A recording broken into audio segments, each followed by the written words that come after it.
Going on, guys? Welcome back to another one. Shedeur Sanders disarmed Kevin Stefanski sabotaging narrative.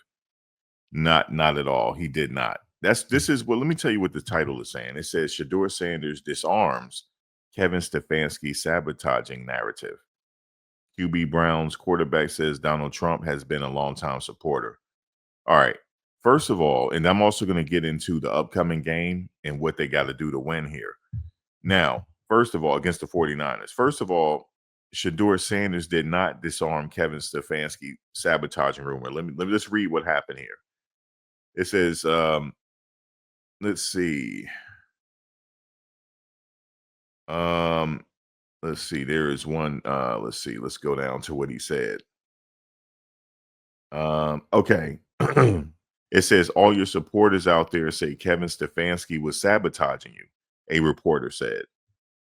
And Shedeur responded, so you just want to start trouble, huh?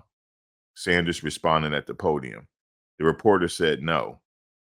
I want to ask you what your relationship is with him. Now, let's stop right there. So it's the way he said it. He was like, oh, you trying to start trouble, huh? He didn't answer the question.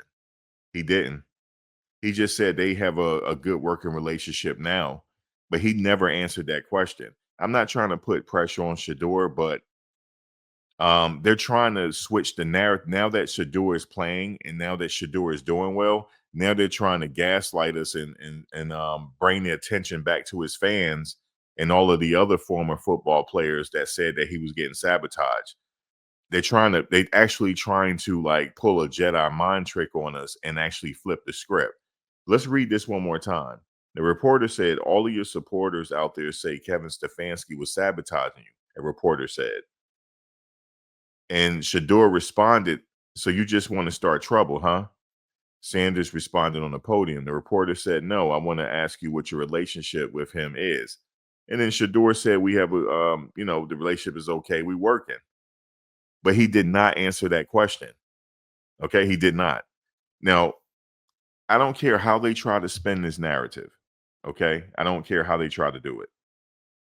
The fact of the matter is, he should have been starting. He should have been he should have been starting early in the part of the year. I'm glad that Shedeur is starting now, but you're not going to sit here and try to pull a Jedi mind trick on us like you didn't do what you did. You see, the media is a very powerful entity. They can control thought, and we also seeing this on social media how they employ certain social media influencers to influence your thought. Okay. I have a series of videos coming out on my other channel. I have another third channel on how to combat that. You know what I'm saying? Because really, it only our environment really sometimes do shape our thought because it's a collective thought. But you got to be positive and you have to have a high level of self efficacy to combat what's going on out here, and it goes through reflection. That's how Shedeur persevered here. He had a positive mindset. He know that he was the starter. He knew this. They cannot convince him otherwise. Like and let's listen to what the family is saying and not saying. Coach Prime said Shedeur went through a lot this year and had to endure a lot, and the average person would have folded. He's absolutely correct. Okay. The fact of the matter is, guys, he's a first round draft pick. I don't care what the media is saying. He was a first round draft pick, but something happened for him to go in the fifth round. Okay, he's a first round draft pick. Okay, and it's showing on the field right now. It's showing. He's clearly the better quarterback out of him and Dylan. He's clearly the best one. So when what does the reporter think he's going to say? Yeah, I think that what does he think Shadeur's supposed to say? Yeah, he was sabotaging me. No, he's not going to say that. He's not going to answer that. So that's a stupid question. You know, why would you expect him to answer a question like that? Okay, we all know what happened here. Okay, we all know. After if I could see starting Flacco because he's the more experienced quarterback and he can help them out. But in this situation, they should have went with Shedeur. I could see them giving Dylan a shot too, but they should have gave him the clear indication. The clear indication was that Carolina game. Not the last preseason game, because that was like a sabotage right there. You're putting him in with people that you know not going to be on the team to go to be his offensive lineman. He could have got hurt in that game. Okay. But the fact of the matter is that he threw in those tight windows in the Carolina game clearly will tell you that he's the better quarterback. And they do know that he know how to throw the deep ball. They know this. They know this. They saw what he did at Colorado, unless they're blind. If they don't know what he did at Colorado and throwing that deep ball, then they need to fire all of their scout team. They need to fire them and hire me. I guarantee you I'll do a better job than them. I most certainly would do a better job than that scout team if you don't know that this kid can throw the deep ball. Okay. I will seriously, you need to seriously contemplate firing the whole damn organization. There's a rumor that the owner is looking to clear house now. I don't know how true that is. I don't follow the team like that. I'm only following because of Shedeur. I would love for Shedeur to come to the, a New York team, but that's not possible. That's not in the cards. And I know the Raiders were looking at him like, man, we would love to have his services. Because look, listen, Deshaun Watson is coming back at some point. They're gonna have to give him the opportunity because they're paying him a lot of money. And I think they could keep Deshaun another 1 or 2 years. I mean, 2 years before they trade him out because they on the hook. They on the hook to pay him a lot of money. Okay, they're on the hook to pay him a lot of money. You have to give him the opportunity. He's not a bad quarterback. And I could see Shedeur being a second string, or unless they trade him in the offseason, which I doubt. He's a crowd favorite. And if the game I heard is already sold out in Cleveland, I've already heard it already. Because everybody know that he's starting. And everybody know what he did against the Raiders. You know what some people saying that, well, it was just the Raiders. Listen, he can't control who he plays.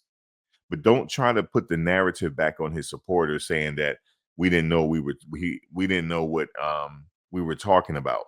The fact of the matter is, I don't care what they say, he was a first round draft pick. Forget fifth round. He was a first round draft pick. Okay.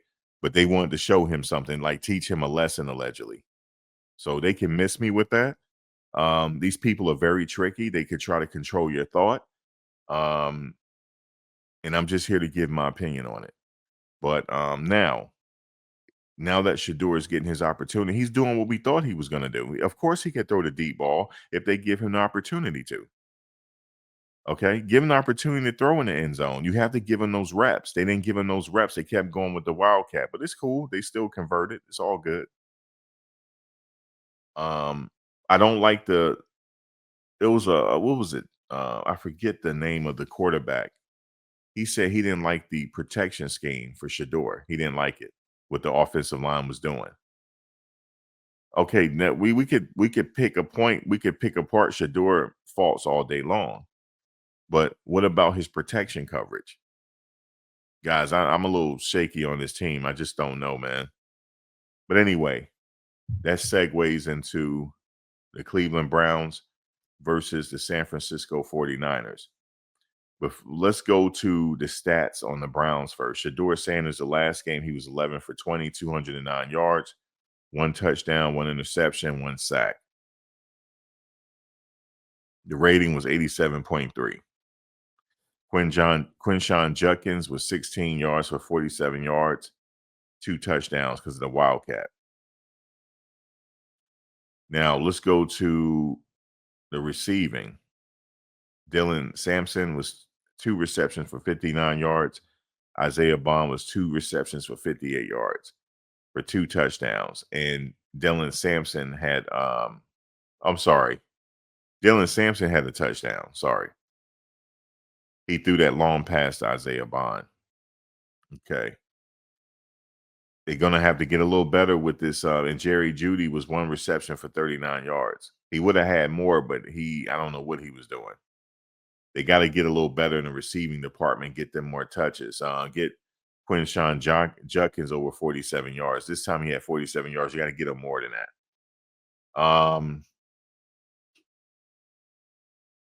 I think they could have did more in this game against the Raiders, but hey, man, they didn't allow them to. But anyway, let's see. Miles Garrett had 3 sacks in this game.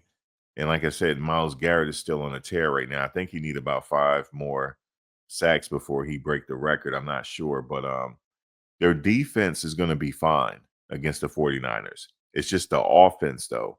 Are they going to give Shedeur more opportunity to open up this offense and use his talents to its full capacity? We're going to see. But the offense have to they have to put some points on the board, and they do have the ability to put the points on the board. And the defense I know is going to do really well against the 49ers. So let's get to the 49ers stats real quick for the last game. Now, Brock Purdy, he was 23 for 32, 193 yards, 1 touchdown, 3 interceptions. So he had a lot of interceptions. As far as I'm concerned, guys, this game is up in the air. Christian McCaffrey, their star running back, 24 carries for 89 yards, 1 touchdown. I don't even want to talk about the rest. The receiving, George Kittle, 6 receptions for 78 yards, no touchdowns. Christian McCaffrey, 7 receptions for 53 yards.